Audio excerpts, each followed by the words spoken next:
போதும் போதும், அங்கே கொஞ்சம்லாம் போதும். 2 பேரும் சேர்ந்து என்ன திருட்டு வேலை பண்ணீங்க? எதுவும் பண்ணலையே. நீங்கள் 2 பேரும் ஒரு திருட்டு வேலை பண்ணியிருக்கீங்க, என்கிட்ட மாட்டிக்கிட்டீங்க.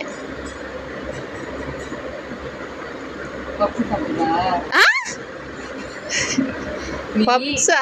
நீ தூங்கிட்டு இருந்த, சரி உன்னை எதுக்கு எழுதணும் அப்படின்னு சொல்லிட்டு அப்புறம் வாங்கி தரலாம்னு சொல்லிட்டு. ஏன் வாங்கி வச்சுட்டு நீங்க சாப்பிட்டா ஆகாதா? உனக்கு வேற சூடானா முடிக்காது. பரவாயில்லையே, நல்லா 2 பேரும் டேக்கா கொடுக்குறீங்களே எனக்கு.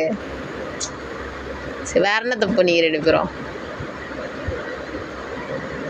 நாங்க எதுவும் தப்பு பண்ணலையே. பண்ணலையே. இப்போ நான் வந்து உண்மையை வெளியே கொண்டு வந்தேன்னா நீங்கள் 2 பேரும் இப்போ என்ன பண்ணுறீங்க? பனிஷ்மெண்ட் கொடுக்குவோம் உங்கள் 2 பேத்துக்கும். அப்போ என்ன தப்பு பண்ணீங்க? தான் பண்ணியிருப்பான்.